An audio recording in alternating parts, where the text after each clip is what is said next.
오늘 본 말씀을 가지고 제목을 좀 특별하게 붙여봤습니다. 무슨 제목으로 했냐면은 도루묵 신앙이라고요. 도루묵 아시는가요?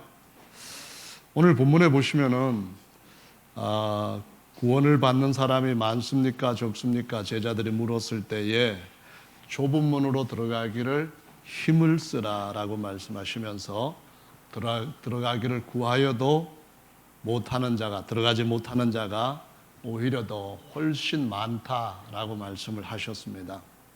이 사람들은 세상에서 다른 예수, 다른 복음을 믿는 사람들이 아닙니다. 예수님의 말씀을 듣고 예수님한테 은혜 받고, 그래서 때로는 말씀의 떡으로 잔치도 하고, 때로는 또 그 성령의 생수로 은혜도 받고, 이렇게 신앙생활을 진리의 교회에서 잘하는 사람들이었습니다. 그런데도 불구하고 주님께서 말씀하시기를 많은 자들에게 내가 너희를 도무지 알지 못하니 내게서 떠나가라, 이런 말씀을 하신다고 하셨습니다. 그래서 이 말씀을 가지고 우리가 이 말세에 어떤 신앙을 가져야 될 것인가 다시 한번 우리 자신을 살펴보는 아침 시간이 되시기를 바랍니다. 아멘. 여러분, 요즘 보면은 비가 와야 되는데, 태풍이 와야 되는데 하면서 막 사람들한테 그 입에 오르내리는 그 장로님이 하셨던 일에 대한 얘기 들어보셨습니까? 뭐 4대강 뭐 있는데 녹조 라떼네 뭐 그런 말 들어보셨습니까? 혹시 여러분 4대강 하면은 뭘 의미하는지 알고 계시나요? 4대강.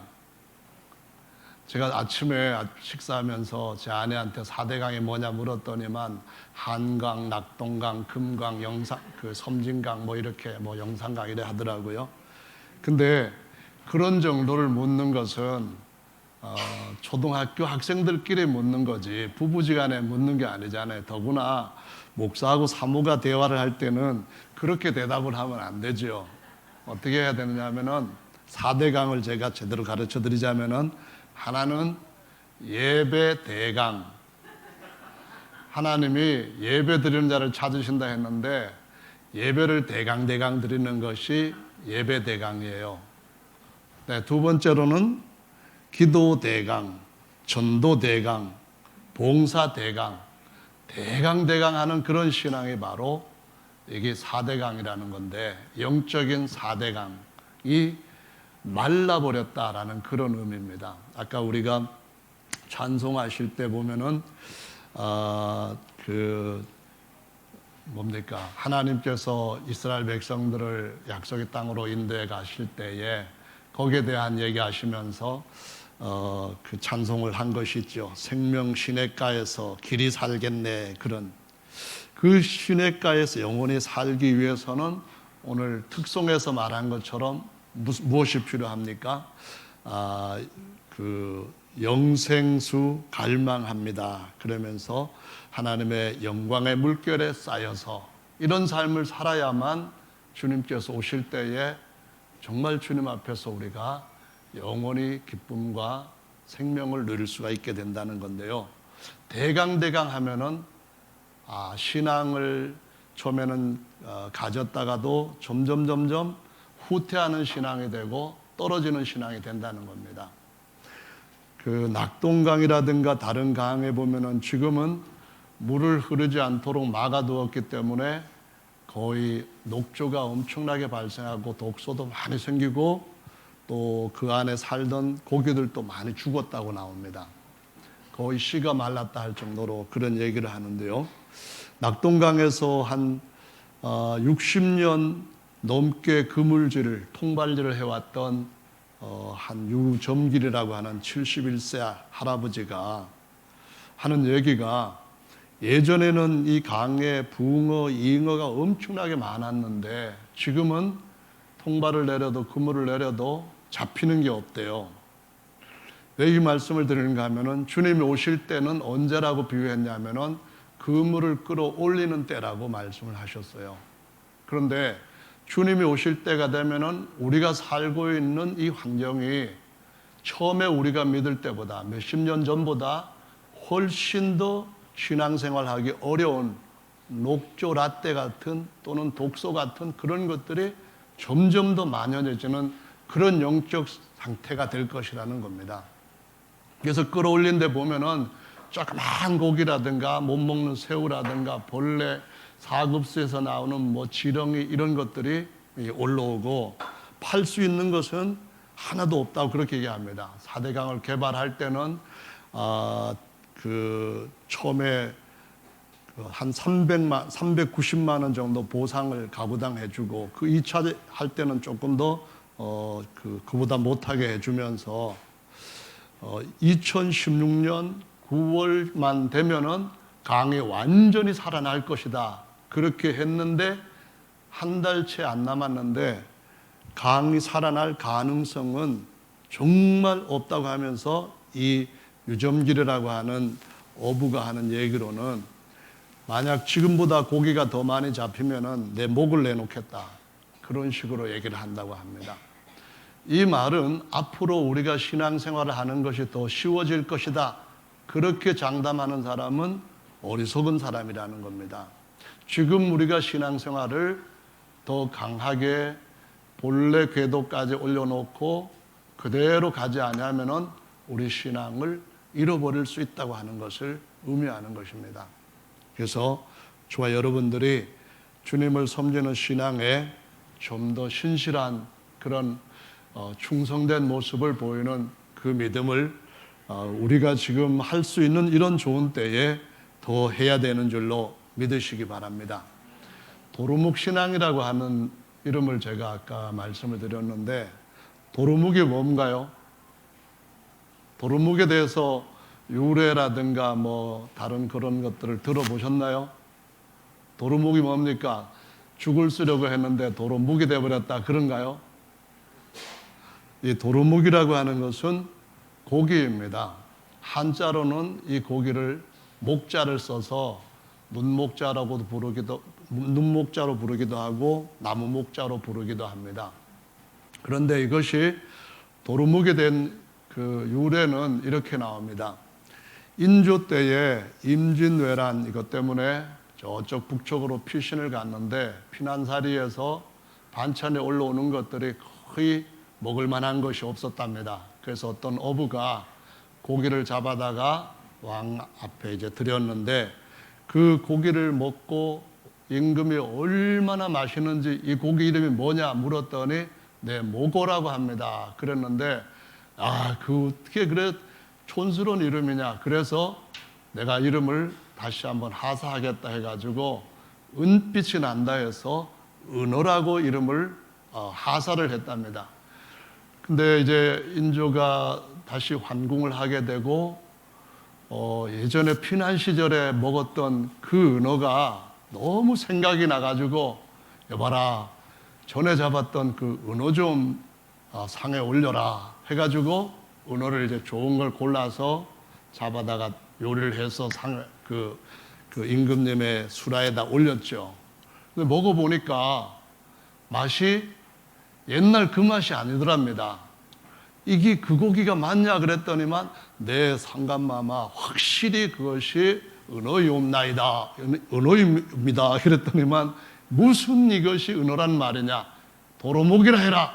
그래가지고 도로 옛날에 불렀던 이름대로 목으로 불러버렸습니다. 그래서 그 고기 이름을 돌려놨다 해서 환목이라고도 하고 또는 한자로 한목도 쓰고 이렇게 나무목자나 눈목자를 써가지고 도루목이라고 하는 이름으로 된 것이 오늘날 많은 사람들한테 말짱 도루목이라고 하는 말로 펴져있게 되었는데 신앙생활을 정말 계속해서 자라가는 바른 그런 길로 가지 않으면은 어느 날엔가는 그 모든 신앙이 말짱 도루묵으로 끝날 수가 있다는 것을 오늘 본문 말씀이 가르쳐 주시고 있는 것입니다.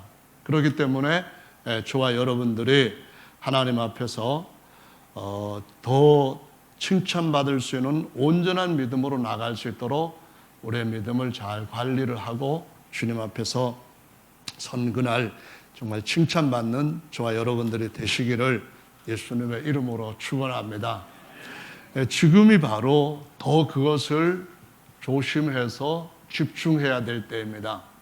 우리나라 올림픽 출전 선수 중에 두 선수가 마라톤에 출전을 했다고 하는데 선수 하나는 뭐 그렇게 좋은 성적을 못 냈죠.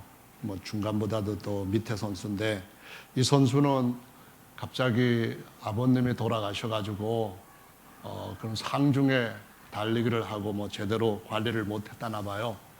또 한 선수는 일본의 그 무슨 선수인가 뭐 하는 사람인가요? 개그맨인데 이 사람이 취미로 마라톤을 하는데 이 마라톤을 하면서 올림픽에 출전하는 것이 꿈이었는데 일생의 꿈이었는데 일본 선수들과 기량을 겨룰 때에 국가대표로 선발이 안 되니까 아프리카 무슨 다른 나라 선수로 가가지고 거기 가가지고 이제 같이 달리기를 해서 그 마라톤을 해서 국가대표가 됐대요. 근데 그 선수가 전체 출전한 선수들 중에서 중간에 포기하고 나머지 뭐 140명이 남았는데 그 중에서 138등인가 했대요. 그러니까는 꼬집을 해서 그 앞인데 139등이 했네요. 그리고 138등을 우리나라 선수가 했다고 하는군요. 근데 왜 138등밖에 안 됐느냐? 예전에 그렇게 올림픽의 마라톤 꽃이라고 하는 거기에서 한국의 이름을 냈던 선수들이 몇몇이나 있는 마라톤 강국이 왜 이렇게 추락했느냐 했는데 뒤에 보니까 선수 관리를 거의 안 했는 것으로 드러났습니다. 선수촌에 가서도 먹는 것에 배탈 나고 음식 관리 하나도 안 해주고 선수 자신도 아무런 국가대표로서 가져야 할 기본적인 그런 조심 같은 것들을 안 하다 보니까 좋은 선수인데 그 결과는 꼴찌에서 두 번째로 나왔다는 겁니다. 꼴찌 세 번째인가요? 그 개그맨보다는 조금 앞섰는 것 같아요. 그런 정도로 실력을 나타내는 것은 올림픽이 가까워지면 적어도 몇 달 전에 정말 식사라든가 모든 관리를 제대로 해야 되고 건강 체크도 제대로 해야 되는데 그래야지 못했기 때문에 아주 창피를 당하고 돌아온 거죠.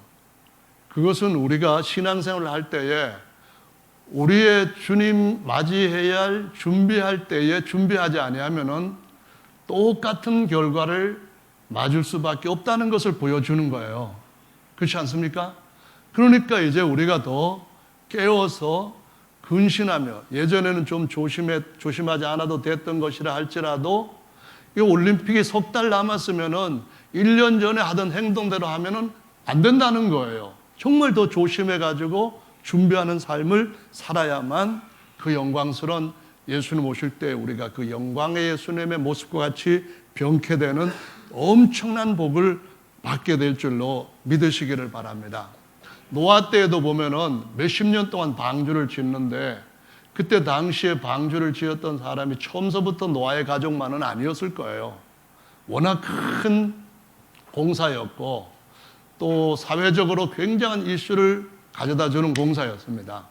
어떻게 큰 비가 오고 그 비가 배를 띄울 것인지 산 위에다가 배를 만드는 그런 정말 보기에 이해가 안 되는 그런 일을 하는데 하나님께서 그 시대에 엄청나게 많은 이적들을 가지고 그들한테 이거 확실한 내가 해야 할 일이니까 너희들 세상에 악한 걸 보고 저걸 보고서라도 준비해라 했기 때문에 준비를 한 겁니다. 그런데 몇십 년 지나니까 한 가족만 남고 다 떨어져 나갔다는 말씀입니다. 그래서 한 10억 정도로 불어났던 한 17세대 정도가 이렇게 계속 900세 정도 살면서 번성을 했는데 그 10억 정도 되는 인구 중에서 8명만이 남고 나머지는 다 배 밖에서 죽음을 맞이했다는 것을 보여주고 있습니다. 그래서 우리가 히말라야 산 꼭대기에도 조개 껍데기가 있다고 하는 건 뭘 가르쳐줍니까? 수많은 사람들이 살았던 시대에 홍수로 말미암아 구원받은 사람은 겨우 몇 명뿐이니 노아의 8가족뿐이었다. 이 말씀을 잊지 않고 땅에 새겨진 그 증거, 하늘에 새겨진 무지개 증거를 보면서 주님 오실 때도 그렇게 바보 같은 인생을 마치는 일을 하지 않고 지혜롭게 마쳐야 되겠다는 것을 멸망받을 이성 없는 짐승처럼 하지 말고 깨닫고 준비를 해야 된다는 것을 보여주고 있는 것입니다. 그래서 저와 여러분들이 마지막 때에 72억 인구가 살고 있는데 이 72억 중에서 10분의 1만 똘똘 뭉쳐서 주님을 믿고 있다 할지라도 어디를 가도 다 이런 가르침에 대해서 주님 오신다는 그런 약속에 대해서 안 믿고 콧방귀 끼고 비난하고 그런다 할지라도 주님 정말 오신다고 하는 믿음으로 준비하는 자가 영혼의 구원을 얻게 될 줄로 믿으시기 바랍니다. 영광의 구름 가운데 올려지게 될 줄로 믿으시기 바랍니다. 그래서 누가복음의 말씀이 13장에 그런 말씀 나오죠. 17장에 지금 노아의 때에 대해서 나오면서 똑같이 롯의 때에 대해서도 말씀하고 있습니다. 롯의 때에는 그 도시 전체가 다 땅에서는 화산이 폭발하고 하늘에서는 유황이 쏟아져 가지고 그래서 완전히 멸망을 받은 도시다. 그런 말씀하면서 누가복음에 롯의 아내를 기억하라. 그 말씀을 합니다. 사실은 롯의 아내에게 있어서 그들의 아브라함이 믿고 살던 그 환경에서 점점 멀어져서 소돔과 고모라로 번성한 도시로 간 것이 근본적으로 문제였지만은 그 또 하나의 문제는 롯의 아내가 구원받을 수 있는 기회가 왔는데도 불구하고 천사들이 손 하나씩 붙들고 밖으로 끌어내면서 천사들한테 이끌려 나가면서 구원받을 수 있는데도 불구하고 중간에서 손을 뿌리쳤다는 데 문제가 있는 겁니다. 결국 어떻게 되었습니까? 재산이 많다 보니까 마음이 세상에 많이 기울어져 있다 보니까 하늘나라에 대한 소망보다는 장차 그 도성에서 살고 싶은 그런 간절함이 더 있다 보니까 안전한 데까지 가지 못하고 먼 곳도 아닌데 자기 딸들도 갈 수 있고 자기 남편도 가는 그 자리에 가지를 않고 중간에서 어떻게 되나 하고 보고 있었던 겁니다. 이 신앙이 바로 도루묵 신앙이 되어버린 겁니다. 우리는 소금 기둥이 되도록 부르신 그런 자들이 아니라 하나님께서 하나님의 기둥에 영광의 보아스와 야긴처럼 세우시기 위하여서 부르신 자들인 줄로 믿으시기 바랍니다. 정말 하나님께서 우리를 세우는 능력은 하나님께 있다고 하는 믿음을 가지고 살면은 하나님께서 세우지 아니하면은 그 모든 성을 세우는 자들의 수고, 성을 지키는 자들의 수고 다 헛되다고 한 말씀처럼 우리 인생을 하나님이 세우시도록 끝에 가서는 더 잘 맡기시는 그런 저와 여러분들 되시기를 바랍니다. 미국의 몬태나주에 옐로우스톤 국립공원이라는 데가 있는데 거기에 블랙풀이라고 하는 유황천이 있다고 합니다. 아주 그 뜨거운 온천인데 거기를 산책하는 사람들이 데리고 다니는 애완견이라든가 또는 고양이 같은 것을 잘못해가지고 거기 들어가면은 불과 얼마 지나지 않아가지고 고양이나 개가 뼈도 남지 않고 녹아버린다고 합니다. 근데 정말 우리가 이 세상에 사는 동안에 이런 것들이 우리한테 주는 영적 교훈이 뭔가 하는 것을 느끼며 사는 것과 무감각하는 것으로 사는 것은 우리 삶의 방향을 결정짓는 데 있어서 너무나 큰 차이가 있다는 것을 기억하셔야만 됩니다. 우리가 길을 가다가 신호등 하나를 잘못 놓치면은 오문대로 많이 갔다가 기름 낭비, 시간 낭비, 때로는 중요한 시간을 놓치게 되는 그러한 도루묵 신앙이 되어버릴 수 있다는 거예요. 그래서 우리의 삶 가운데 주님의 이런저런 사인을 주실 때에 지금은 알람이구나, 지금은 뭘 해야 되겠구나 하고 깨어있는 신앙으로 주님 앞에서 우리의 신앙을 자꾸 점검하고 또 온전한 대로 이끌어가는 저와 여러분들 되시면 좋겠습니다.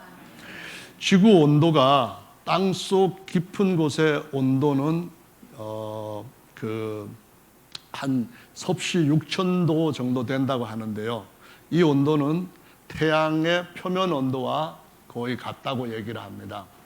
그 태양의 표면 온도가 그렇게 뜨겁고 우리가 살고 있는 지구 표면은 아주 섭씨 4도에서 아니면은 뭐 더 추운 데는 영하 몇십 도로 내려가겠지만 대부분 식물이 사는 데는 또 한 30 몇 도까지 해가지고 살기가 참 적당합니다. 그런데 정말 어느 땐가는 이 지구 안에 있는 뜨거운 것이 확 솟아올라가지고 소돔과 고모라가 멸망되었던 것 같은 그러한 결과가 올 수 있다고 하는 것을 우리에게 보여주면서 이것이 영적으로 우리를 심판할 영원한 불못 또는 그 이전에 있을 음부라고 하는 것이 어떤 곳인가 하는 것을 계속 깨우치고 있는 것이죠. 그 디스커버리 채널에서 나온 소돔과 유황 그 불에 관한 다큐멘터리에 보면은 사해가 있는 남쪽 끝에 소돔산이라고 하는 데가 있는데요. 이 지역이 역사적으로 소돔성이 위치했던 곳과 아주 그 인접해 있다고 하는데 실제로 이 지역을 탐사를 했을 때 땅을 파보니까 소돔성이 유황불로 멸망당했던 흔적들이 나타나고 있습니다.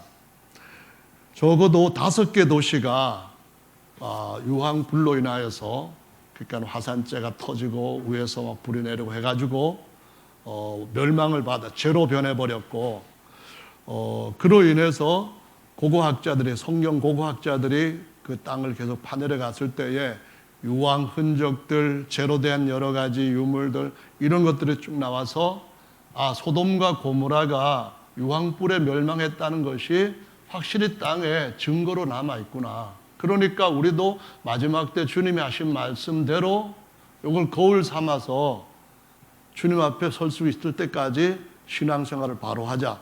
이런 이제 말씀을 성경이 하시고 있는 것이죠. 오늘이 8월 28일입니다. 그런데 79년도 8월 24일 날 일어났던 사건이 있어요. 이게 무슨 사건인가 하면은 여러분이 들어보셨을 거예요. 폼페이 최후의 날이라고 하는 그런 사건입니다.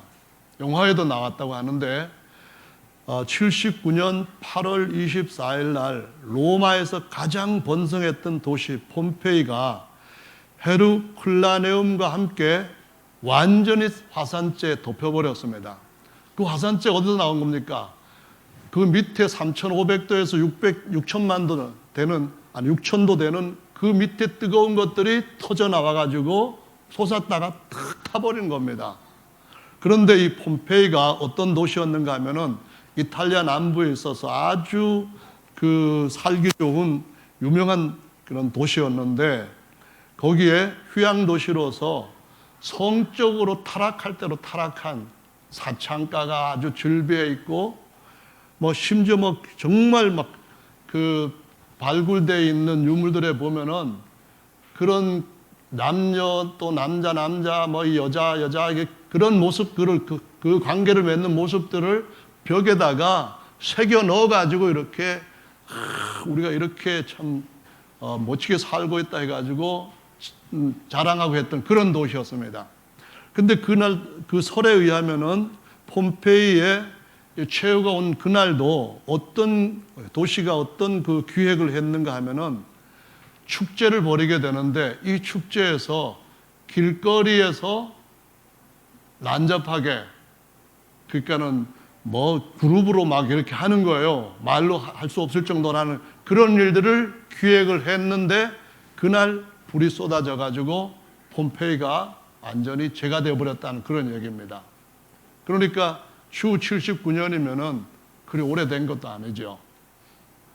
그러면 왜 소돔 고모라라든가 폼페이라든가 또 마지막 때에 이러한 경고를 주님께서 하시는가? 그것은 주님이 내가 만든 지구를, 내가 만든 인간들을 똑바로 세우기 위해서 나는 내가 해야 할 일을 해야 된다.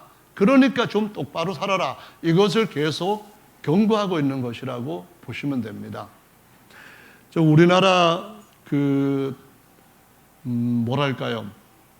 우리나라 외에도 보면은 다른 나라에도 화산 폭발할 가능성이 많은 나라들이 여러 있습니다. 2013년도에 세계에서 가장 위험한 화산 폭발 대상 지역을 이렇게 쭉 정했는데 이탈리아의 에트라 화산, 하와이의 갈라후에라 화산, 그 다음에 멕시코의 포토 페틀산 또는 아프리카의 피통 트라프렛 레주산 그 외에도 이렇게 쭉 있는데 그 뒤에 쭉쭉 나온 후에 거기에 한국에 있는 백두산하고 일본에 있는 후지산 이런 것들이 나옵니다. 이것은 어느 한 지역에만 지구가 위험 요소를 안고 살아가는 게 아니라 지구촌 사방에 이런 일들이 지금 산재해 있다고 하는 걸 의미하는 겁니다. 다른 나라의 이야기는 우리가 직접 금방 어떤 영향을 끼치는 것이 아니기 때문에 우리에겐 생소하게 들릴지 모르지만 북한에 있는 백두산이라든가 일본에 있는 후지산이라든가 이런 것들이 폭발할 가능성이 점점점 많아지고 있다, 가까워지고 있다 이런 얘기를 하는데 일본의 화산 전문가인 다나구치 히로미스 교수라고 하는 분이 백두산 폭발에 대해서 연구를 해서 뭐라고 했는가 하면은 심각하다 못해 음산하기만 하다 하면서 백두산 폭발 확률이 2019년 안에 폭발할 확률이 68%, 2032년까지 폭발할 확률이 99% 이렇게 발표까지 했다고 합니다. 그러면은 정말 우리가 살고 있는 이 시대가 주님 말씀하셨던 지진도 많이 일어나게 될 것이고 하나님께서 하늘에서 막 별들이 그냥 폭죽처럼 떨어지게 될 때가 올 것이고 그때 주님이 오신다고 하셨던 말씀을 기억하게 하시는 때임이 틀림없다는 겁니다. 온 세상에 지금 폼페이라든가 소돔과 같이 부패해 가고 있어요. 예를 들자면은 리우 올림픽에 제공했던 뭔가 있습니다. 이제 9월 달에 이제 연휴니까 추석 연휴니까 어떤 사람이 연휴에 가족들 같이 보내기 위해 가지고 콘도를 이렇게 인터넷을 통해서 검색을 했답니다. 콘도를 쳤는데 딱 보니까 도자 밑에다가 미음을 하나 잘못 붙여가지고 검색해서 싹 나온 리스트에 보니까 뭐가 떴는가 하면은 첫 번째 리우에 콘돔을 남자용으로 35만 개 지급하고 여자용으로 10만 개를 지급했다고 합니다. 여러분 번개 산하의 볼튼가 있잖아요.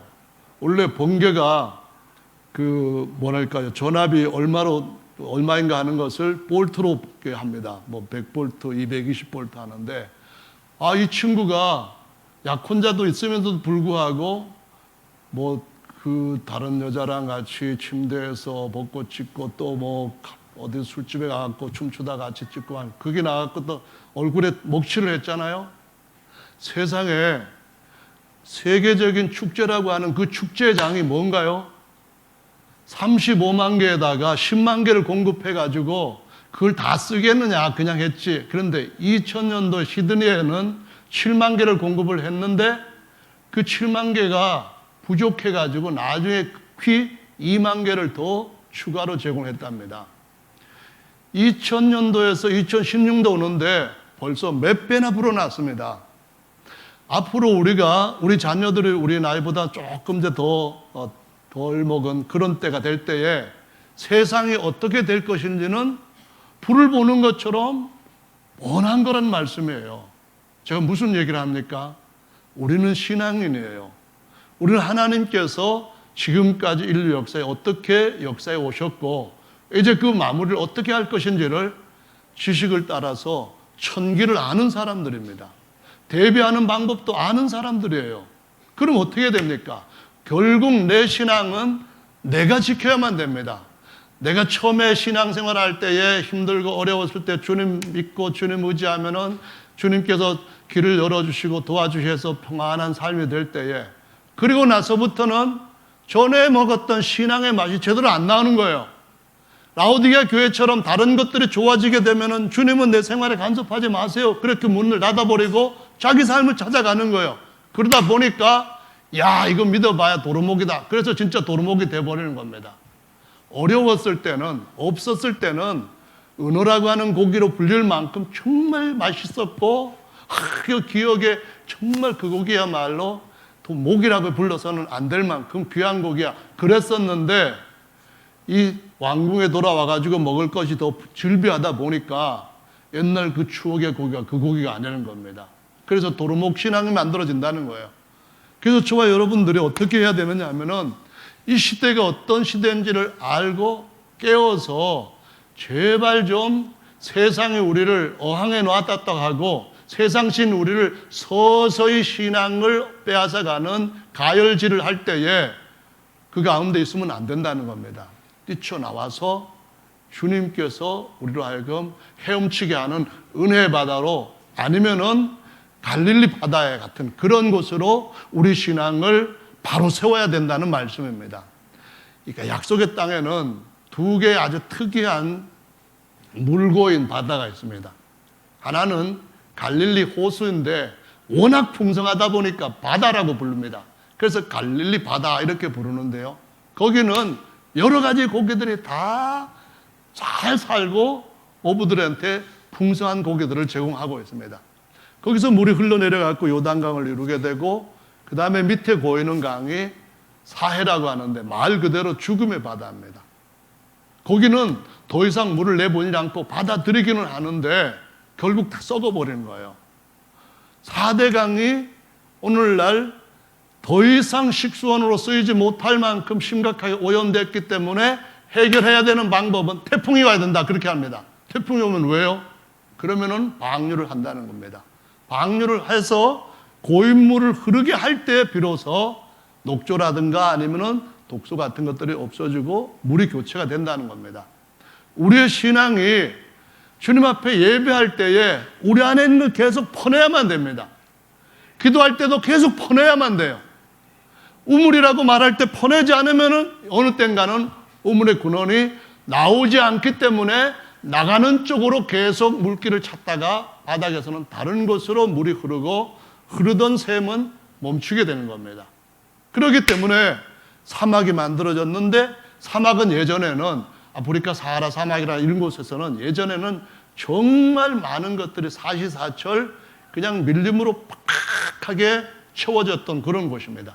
그런데 무슨 연유로인가 물이 흐르지 않게 되면은 그 비옥한 땅도 이제는 사막으로 바뀌게 됩니다.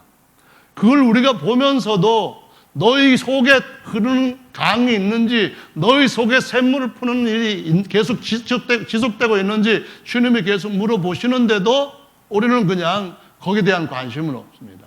주님 내 삶의 영적인 일에 그렇게 간섭하지 마세요. 제가 이제는 알아서 할 테니까 지금은 도루묵입니다. 그러니까 제가 더 맛있는 고기 먹을 겁니다. 그런데 주님이 끌어올린 그 그물 속에는 우리가 좋아하는 그런 고기는 없는 줄로 믿으시기 바랍니다. 우리 모양의 그런 고기는 없는 줄로 믿으시기 바랍니다.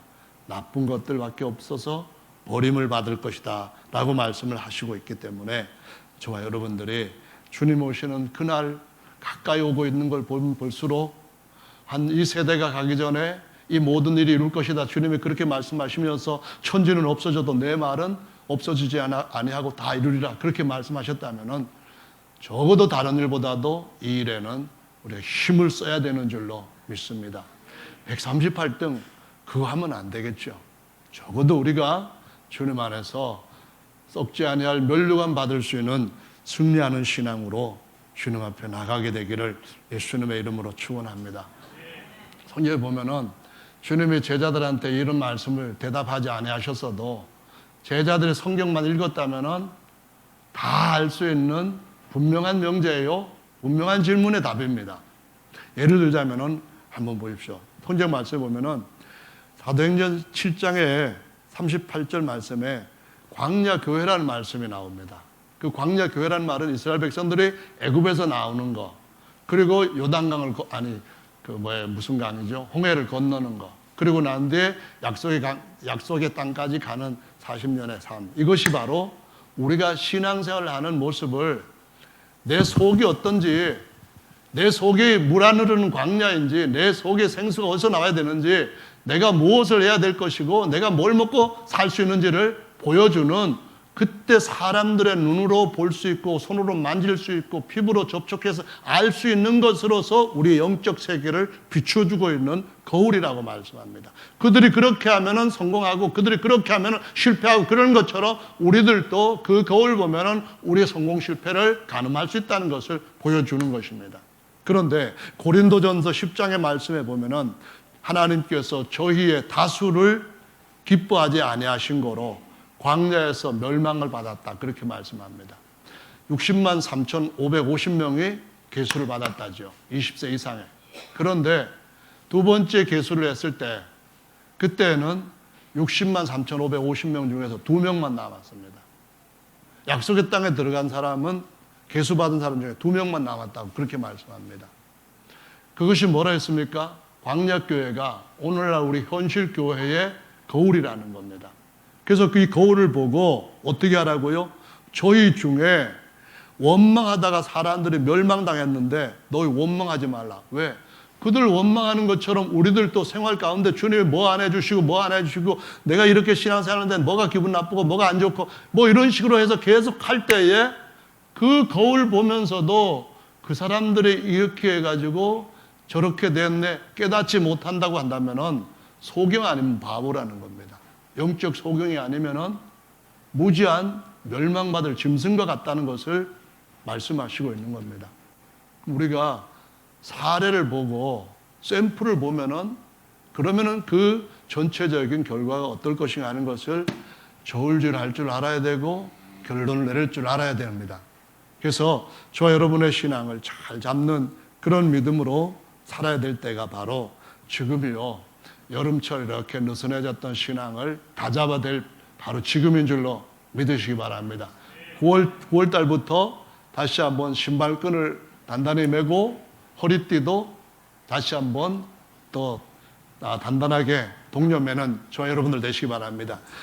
단추 다 풀어헤치고 그냥 반바지 차림에 그냥 건들건들하면서 날씨는 왜 이렇게 더운 거야? 뭐가 왜 안 되는 거야? 뭐 이런 식으로 사는 것처럼 영적 생활이 느슨해져 있지 않는지를 돌아보는 그런 우리가 돼야 됩니다.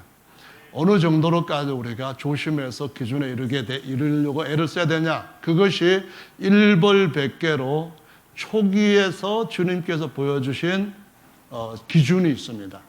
광야교회에서 제일 초기의 기준은 레위기 10장에 나오는 말씀에서 볼 수가 있는데 제사장들이었어요. 아론의 아들들이었습니다. 그런데 하나님이 명하시지 아니한 다른 불을 하나님의 그 향로에다가 넣어가지고 불을 붙였다는 겁니다. 향로는 기도의 그 상징적인 것으로 나옵니다. 그런데 하나님 명하신 불은 무슨 불이냐면은 번제단에 하나님이 받으시는 제물로 드렸을 때 하늘에서 불이 내려와 가지고 제물을 태우게 됩니다. 밑에서 불이 올라간 게 아니라 위에서 내려온 불입니다. 옛날에 아브라함도 하나님 앞에 제사를 드렸을 때에 쪼갠 고기 사이에는 불이 나갔습니다. 하나님이 불로 응답하셨어요. 쪼개지 않은 그런 새한테는 솔기가 내려가지고 막 집어먹으려고 하는 그런 일이 벌어졌습니다. 그래서 하나님께서 번제단에 붙인 불로 분향을 하라 이렇게 가르쳐 주셨는데 꼭 그렇게 해야 됩니까? 뭐 이런 식으로 해가지고 초기 교회에 이 나답과 아비후 제사장인데 불구하고 제사드리다가 예배드리다가 갑자기 심장마비로 죽었다. 그건 정말 큰일 아닙니까? 예배드리려고 했는데 분향을 하려고 했는데 그 향로에서 불이 머리부터 붙어가지고 옷에 다 붙어가지고 다 죽었다. 그거 정말 심각한 문제 아닙니까? 왜 그런 걸 하셨습니까? 그러고 났는데 그런 사건이 안 일어났기 때문에 걔네들만 그 사람들만 잘못했다 그런 것이 아니고요. 이 기준으로 살으라는 겁니다. 내가 매일 진노하면은 다 죽지만은 마지막 때까지 심판을 미루고 꺼져가는 심지도 끄지 않고 상한 갈 때도 꺾지 않고 심판을 해서 이길 때까지 계속 오래 참겠다는 겁니다. 그러면 그때 심판할 때에 무슨 기준을 가지고 너는 통과, 너는 합격, 너는 불합격 이렇게 할 것이냐 그 말입니다. 초기에 보여주셨던 그 샘플이라는 거예요. 그래서 우리가 이걸 생각하면서 하나님의 은혜를 받고 은혜를 받아야만 우리의 믿음이 주님의 능력에 의해서 올라갈 수가 있고 자랄 수가 있다는 것을 보여주고 있는 것입니다. 그래서 이런 신앙이 아니면은 꼭 어떤 모습이 나오게 되는가 하면은 거짓 선지자 발람 아시죠? 발람이 원래 이상을 잘 보고 다른 나라에까지 이 사람 말한 건 땅에 떨어지지 않는다. 저 사람이 저주하는 것은 10만 군대가 공격하는 것보다 더 위력이 있다. 소문이 나고 인정된 사람입니다. 그런데 이 선지자가 잘 되니까 신앙이 어디로 갔습니까? 잘못된 거예요. 도루묵으로 간 겁니다.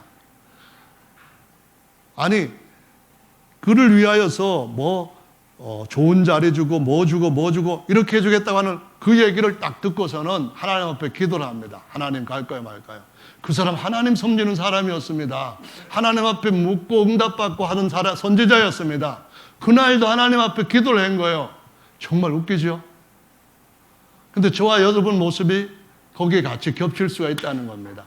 하나님이 가지 말라는 건 이미 응답이 다 돼 있는 건데, 확답이 다 내져 있는 건데 왜 묻냐 이겁니다.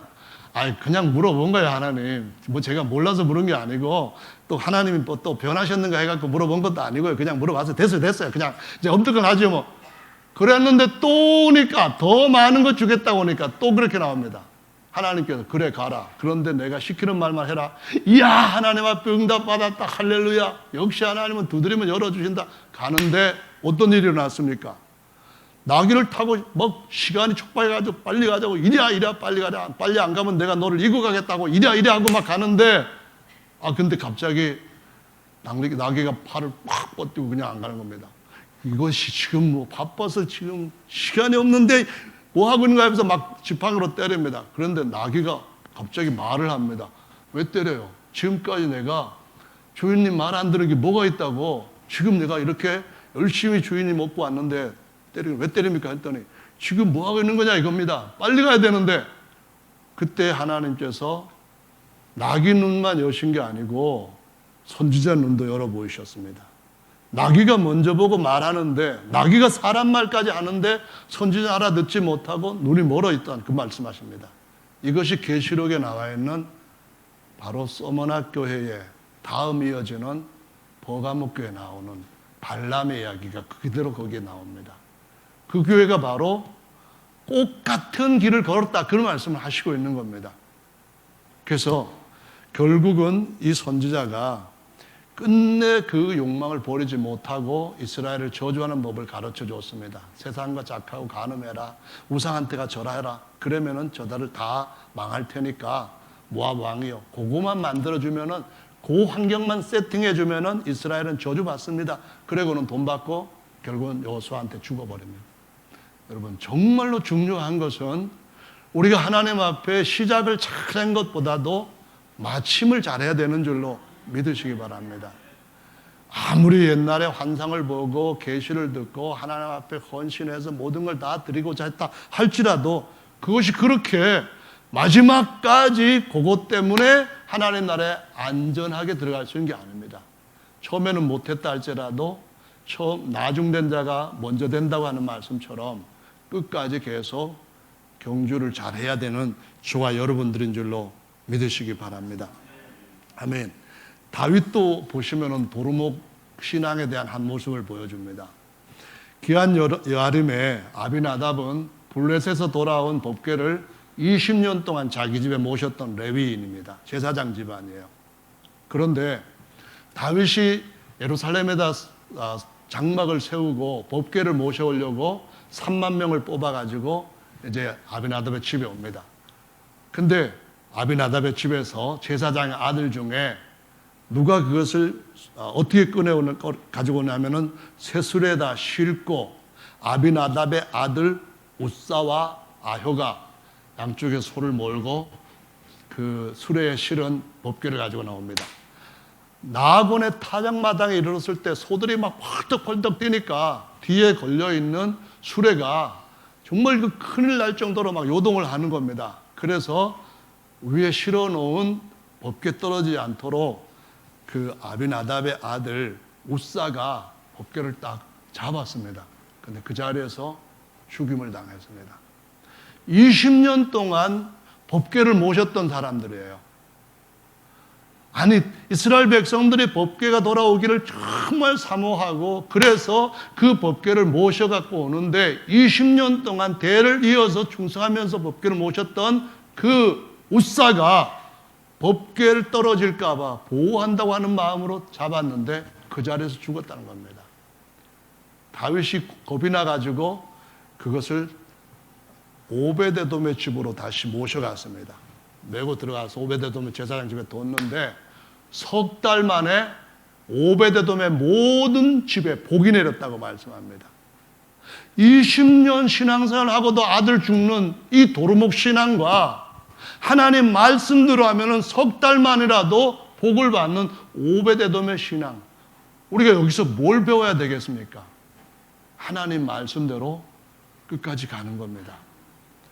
정말 법궤는 우리 어깨 메고 가는 것 같이 하나님의 말씀은 우리가 힘들더라도 메고 가는 신앙을 해야 되고 세상적으로 가는 그런 신앙을 이제는 정말 버려야만 됩니다. 그 신앙의 말씀에 보면은 우리가 힘들고 어려울 때일수록 신앙으로만 이길 수 있다고 하는 것을 뭐 간증이라든가 아니면 하나님의 말씀을 통하여서 우리한테 많은 교훈을 주고 있는 걸 볼 수 있습니다. 힘들 때, 힘들다고 하는 말은 이것도 마음에 안 들고 저것도 마음에 안 들고 저것도 문제고 저것도 바로 잡아야 되고 그런 일들이 많을수록 더 어떻게 되냐면은 수레를 찾는 것이 아니라 어깨에 법궤를 매는 것이다. 그런 말씀입니다. 2011년도에 아주 이상한 일이 생겼는데요. 그게 뭐냐면은 두 남매가 어려서 자기 아버지 어머니가 이제 이혼을 하게 됩니다. 이혼을 하게 된 동기는 뭐냐면은 아버지는 술을 많이 드시고 엄마는 그런 아버지가 못마땅해가지고 자꾸 밖에 나가서 뭐 누구랑 같이 지내다가 또 들어오고 또 나가버리고 그러는 거예요. 결국은 이혼을 해버렸습니다. 그랬는데 이 아이 남매는 제대로 공부도 배우지 못하고 이제 막 그냥 겨우겨우 아르바이트 하면서 살다가 자기 아버지가 뭔 일을 저질러가지고 감옥에 들어가니까 더 어려워졌었습니다. 그런데 감옥에서 나와가지고 제 아버지가 이발사 일을 하는데 밖으로 떠돌던 엄마가 와가지고 아버지한테 이런 제안을 합니다. 당신 이발소 일을 당신 술 먹고 자꾸 딴짓하고 그러니까 내가 도무지 당신 믿을 수 없어. 같이 못 살아. 그러니까 이발소를 내 명의로 해주면은 내가 들어와서 이제 참하게 살 거야. 어때? 해줄 거야? 그랬더니 그러자 애들 봐서라도 해주자고 해갖고 이발소를 자기 부인의 이름으로 해줬습니다. 얼마 안 돼가지고 그 이발소를 팔아먹고는 또 도망을 가버렸습니다. 그런데 둘째 그 남동생이 둘째가 아니죠. 이제 남매 중에서 누나의 동생 남자가 교통사고로 정말 죽음을 당했습니다. 아버지도 얼마 전에 죽고 그 남동생 죽었는데 7천만 원인가 하는 보험금이 나왔습니다. 보험금이 나왔는데 애가 죽었을 때 몇 년 전에는 아버지가 죽었을 때도 꼴도 보이지 않고 내가 뭐 너희가 무슨 상관이냐 그러던 엄마가 찾아와가지고 할머니한테 양육을 받고 할머니가 그 보험금을 받아가지고 있는 것에 대해서 반환하라고 보험금 반환 소송을 이 엄마가 법원에다 내버렸습니다. 참 세상이 어머니 하면은 정말 그냥 그 숭고한 희생 자체 사랑 그런 걸 하는데 이 세상은 지금 너무 많이 변해가지고 그렇지 않다는 겁니다. 근데 16년에 바로 한 달 전에 또 무슨 일이냐면은 3남매가 하나는 쌍둥이고 하나는 18살, 하나는 10살 뭐 이 정도 되는 3남 3형제인데요. 아버지가 힘들고 뭐래 해가지고 고아원에 가서 이제 자라게 됩니다. 고아원에 자랐는데 아버지가 살다가 교통사고인가 뭘로 해가지고 보험금을 2억인가를 남기고는 이제 죽음을 당했습니다. 근데 갑자기 엄마가 몇십 년 만에 나타나가지고 아까 거는 23년 만에 나타났는데 이번에는 10몇 년 만에 나타나가지고 보험금 자기가 받겠다고 합니다. 이 아이들은 아직까지 미성년자가 되기 때문에 보험금을 탈 수가 없는 거예요. 그래서 보험을 지급하지 않고 보류하고 있는 중인데 성년이 되면 주기로 하는데 이 엄마가 갑자기 나타나가지고 보험금 받겠다고 해서 그렇게 설치니까 아들 삼형제가 법원에다가 우리 어머니 친권 포기하게끔 이거 인정하지 않게끔 뺏어주세요 해가지고 소송을 했습니다. 세상이 지금 이런 세상입니다. 제가 무슨 얘기를 들으려고 하는가 하면은 교회는 어머니 같은 정신을 갖고 있는 지체들의 모임입니다. 무슨 얘기입니까? 남편이 못하면은 아내라도 탁 해가지고 집안을 바로 세워야만 됩니다. 남편 저 모양이고 애들도 보면은 전부 다 돈 들어갈 구멍만 찾고, 그러니까 내가 모르겠다. 나갔다가 어느 날 주님 오실 때가 돼가지고 나도 하나님 앞에 들려가겠다. 그런 곳이 아니라는 겁니다. 힘들고 어려운 일이 있을수록 희생적으로 내가 봉사하고 내가 내 안에 있는 생수를 퍼내서 저기를 살리지 아니하면은 이 가정 망한다. 그런 마음을 갖는 형제 자매들의 교회를 든든하게 세우고 주님 오시는 날 주 앞에 더 칭찬과 상급을 받게 되는 줄로 믿으시기 바랍니다. 여러분은 어떤 삶입니까? 에이, 교회가 뭐 마음에 안 든다. 목사님 설교는 길기만 하고 다 어렵게 맨날 영적인 거 하고 세상에서 우리가 어떻게 힘을 얻고 복을 받아야 할지 그런 데 대해서는 별로 관심도 없고 다른 사람들은 날 인정도 안 해주고 뭐 그럴 때에 어쨌든 간에 우리는 그러면은 나도는 남편, 나도는 아내처럼 하지 말고 더 온전히 주님의 믿음으로 주님 앞에 설 때 잘했다고 할 수 있는 그런 성도들로 사는 저와 여러분들이 되어야 됩니다. 초대교회 기준이 그겁니다. 사도행전 5장에 보면은 아나니아와 삽비라라는 부부 얘기가 딱 등장을 하지요. 어떻게 했습니까? 사람들이 다 재산을 팔아가지고 하나님의 멀리서부터 왔던 그 그리스도인들의 생활비를 이렇게 해결해 달라고 합니다. 그때 아나니아와 삽비라도 땅을 팔았습니다. 팔아가지고 얼마만큼은 부부가 숨겼습니다. 그랬는데 베드로가 하필이면은 그 헌금을 갖고 온 아나니아 보고 땅을 판 값이 이게 전부냐 물었습니다. 왜 물었을까요? 하나님 베드로에게 말씀을 하시니까 질문을 한 겁니다. 그러면요 다 갖고 왔지요. 지금 교회가 이렇게 어려운데 제가 그 팔 의도가 뭐겠습니까? 교회를 위해서 파는 건데 교회에 다 갖고 와야죠 당연히 뭐 이랬을 겁니다. 베드로가 하는 말이 내가 어찌하여 성령을 속이고 하나님한테 거짓말하느냐 그 말씀 한마디 했는데 그 안에 있는 영이 쏙 빠져나가 버려가지고 푹 쓰러져서 장례를 지냈습니다. 3시간 후에 아내가 또 들어왔습니다. 삽비라가 탁 들어왔는데 땅 판값이 전부냐 물었더니 그럼요. 제가 제 남편을 설득해가지고 그 금싸라기 땅을 팔았지 뭡니까? 그런데 예상했던 것보다는 많이 안 주네요. 다 가져왔습니다. 그랬더니 네가 어찌 네 남편과 공모해가지고 하나님을 속이느냐. 그 말씀 한마디에 그냥 딱 그 자리에서 부인까지 가버렸습니다. 여기에 뭐가 문제가 됩니까? 초대교회가 사람들한테 돈 갖고 와 헌금 많이 해 복받아 그렇게 가르치지 않았습니다. 문제는 다른 사람들 앞에 영광을 받고 인정받고 그럴 마음이 이 두부한테 너무 강한 겁니다. 그래서 그만큼만 드렸어도 조금은 제가 남겨놨습니다. 저도 이 부분은 필요할 것 같아서 팔기 전에도 네 땅이 아니냐 판 후에도 너 것이 아니냐 이렇게 말했던 베드로의 말처럼 그렇게 했으면 되는 겁니다. 그런데 전부라는 걸 강조하고 싶은 겁니다. 전부 드린 사람이라고 하는 그런 사람들의 시선을 받고 싶은 겁니다. 전부 했던 사람이다. 제일 많이 했던 사람이다. 이런 생각이 그런 말을 듣는 거기에 생각이 탁 잡혀있던 사람이었습니다. 그래서 어떻게 됐습니까? 그냥 반만 드리면서 이거 반만 갖고 왔습니다. 그랬으면은 칭찬받고 하나님 앞에 상 받고 그럴 텐데 문제가 뭡니까? 그 사건이 마지막 때 하나님이 교회 모든 신자들 앞에 세우시고 기준으로 보실 것이다. 이 말씀으로 주신 우리가 무엇을 바라보고 살아야 될 것인가를 가르쳐주는 지침입니다. 그러니까 어떻게 됩니까? 어떻게든지 우리의 말이 하나님 앞에서 연락되고 상달될 수 있는 그런 쪽으로 계속 우리 자신을 다듬고 하나님 앞에 다시 한번 잘못을 회개하고 다시 그런 일을 저지르지 않고 또 세우고 그런 믿음으로 주님 오실 때를 맞이할 준비하는 그런 때가 느슨했던 때에 다잡아야 할 바로 이때라고 가르쳐 주시고 있는 것입니다. 여러분, 믿음 안에서 주님 앞에 칭찬받는 우리 모두가 되기를 예수님의 이름으로 축원합니다. 아멘. 다 같이 자리에서 나오셔서 잠시 동안 하나님 앞에 같이 기도하는 시간 갖도록 하겠습니다.